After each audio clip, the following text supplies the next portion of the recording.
Brenden, great scenes of celebration at the end there. How significant was that win? Yeah, it was huge for us. I mean, we've been a little unlucky, I think, for results, and to stick it out and get the 2-1 result was huge for us today, and 3 points. And an early goal for you, and a first goal for quite some time as well. That must be really pleasing. Yeah, I mean, I've been working really hard at it after trainings and stuff like that, and last week I got a little unlucky with one, but, you know, that's how football is, and you just got to stick with it, and I did that, and I'm proud of myself. You almost had two with that running shot there. Yeah, I mean, it's of course it's a little unlucky, but, I mean, yeah, one goal's happy, and I'm happy with it. Joe, if we can bring the other goal scorer in, it looked like just the start you wanted, and as if the game plan really worked from the off. Yeah, I thought it was important, especially to be back home tonight to show reaction after last weekend. Of course, yeah, you know, we weren't happy with last week, so it was important to come out the traps early, and yeah, I thought the boys were, you know, showed great intensity, and yeah, delighted for the 3 points. Given how susceptible West Ham are at balls into the box as well, is that something you particularly worked on? Yeah, I think you know, every team everything's difficult in this league, and we've learned that already, especially, you know, in the dire moments of the game. But yeah, a bit frustrated to concede at the end, but overall delighted with the 3 points. Yeah, does it really put that Burnley performance to the back of everyone's mind now? Yeah, I think it just shows how strong of a group we are. We know it was a difficult one last week. I think we played a really good game and was unlucky with the result, and we had a good bounce back this day. So I'm really happy with the mentality of the team, and we just got to keep going from here. And important to get the crowd on side right away as well. Yeah, it's huge. You know, early goals here are what keep the atmosphere, keep it going, and the fans were fantastic today, and they were behind us the whole game, so we're really proud and really happy. Joe, do you feel the home form will be key to having success this season? Yeah, I think, you know, everyone's seen it, you know, the support is amazing, so it's important to keep that momentum and make it difficult for teams to come here, and yeah, again, delighted to get back to winning ways. It looked like you had options as well. The team has changed around a bit from last week, but then the substitutes were able to make an impact too. Yeah, I think, you know, that's important this season. We're going to need everyone, and yeah, a long season and a lot of games. So yeah, when the boys come in, it's important that everyone sticks together, and I thought they were outstanding tonight. Well, it was a great performance from you both, but Joe is the player of the match. Will you do the honours, Brenden? Hey, no, he's a goal scorer now. We've been joking around a little bit, but now he comes to a Premier League goal scorer. Great work, Premier League goal scorer. Legend, thank you, appreciate it. Thank you. Well done. Thank you, guys.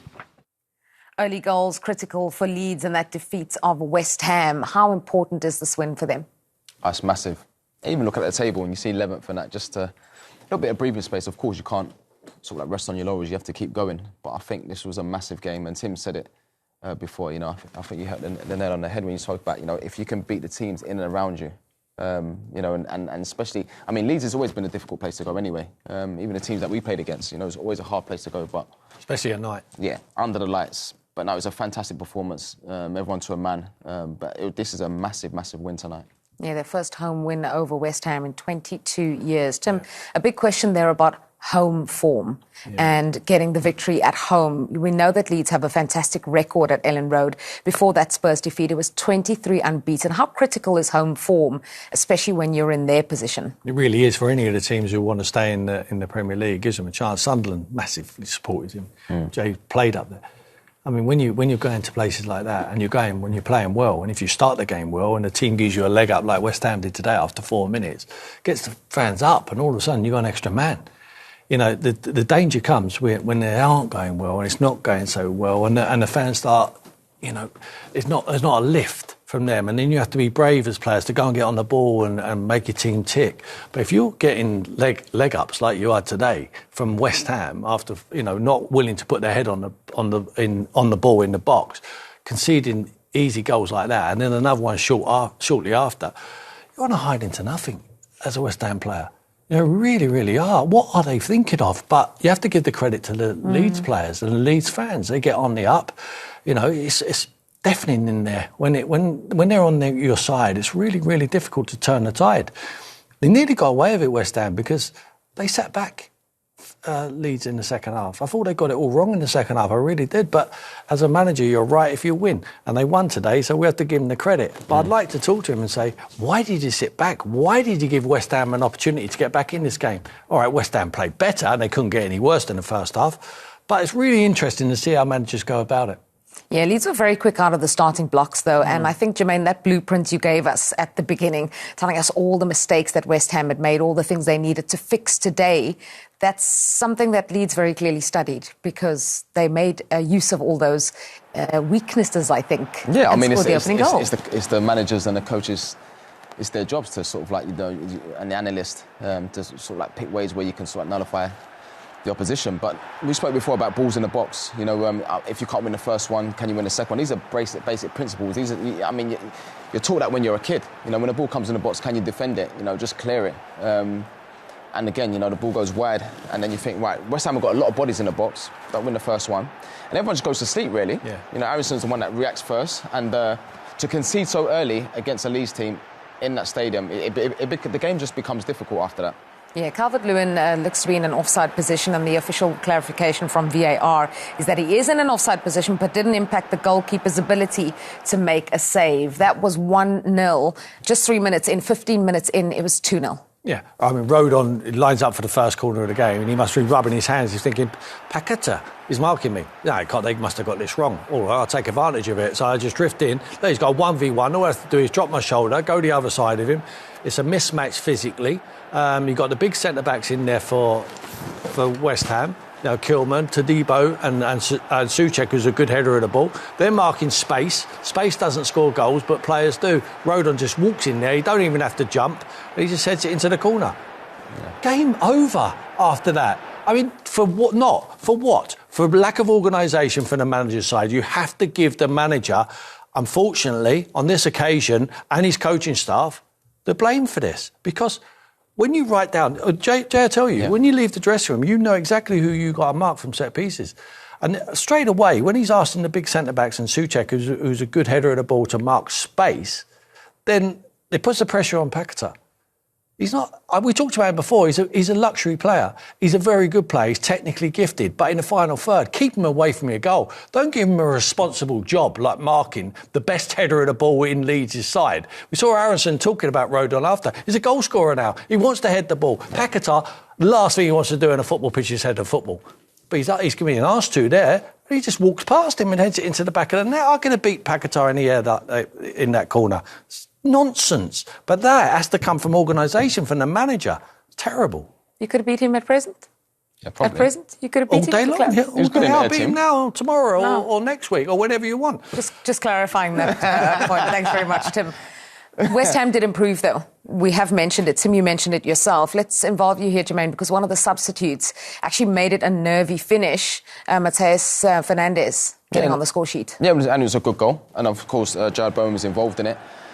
Like he always is, you know, listen, I dread to think if he got injured what would happen and that. But no, it's a good ball. And I think he just uses the pace on the ball. Yeah.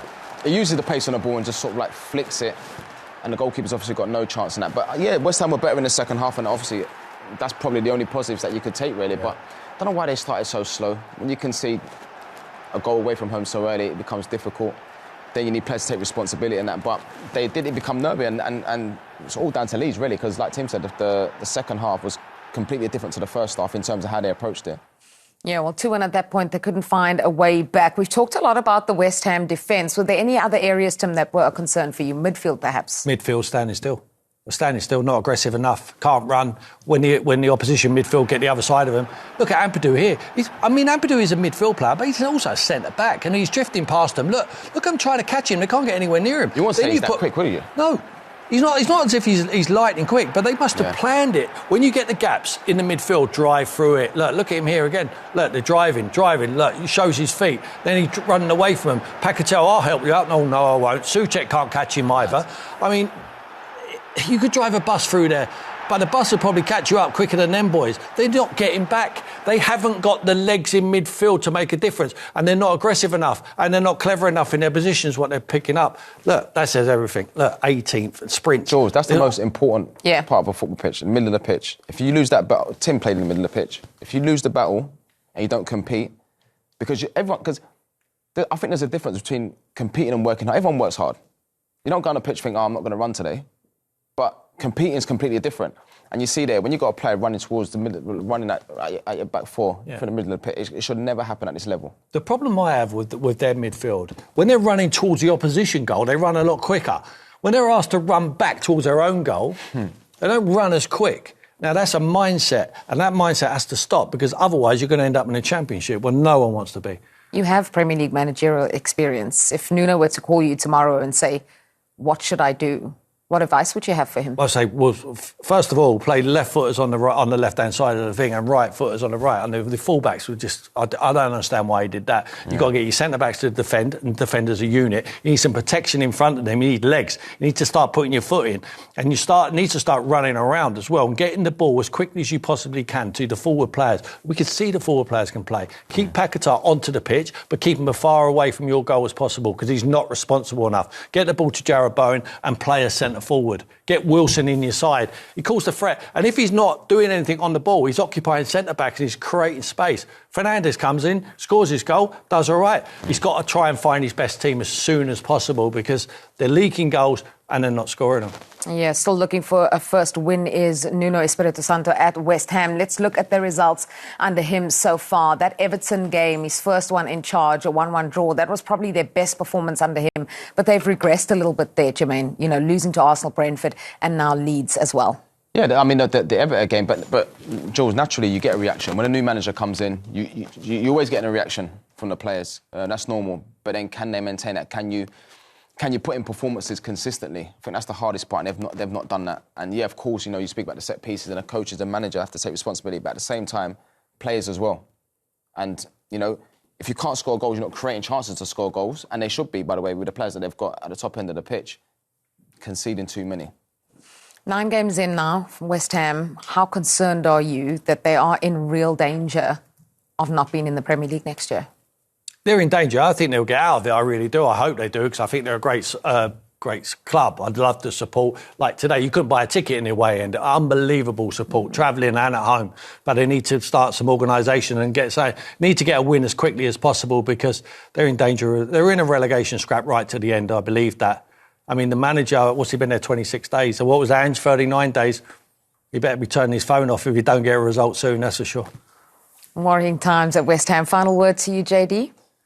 Yeah, I mean, at some point it's got, because, listen, I play for that football club and the demand and the standards and what the fans expect. But it has to change at some point because, like Tim said, it's a relegation battle. It's tough down there. Well, tough for West Ham. Celebrations for Leeds. They have won 2-1 tonight to get up and running. Thank you to Tim. Thank you to JD. See all of you next time.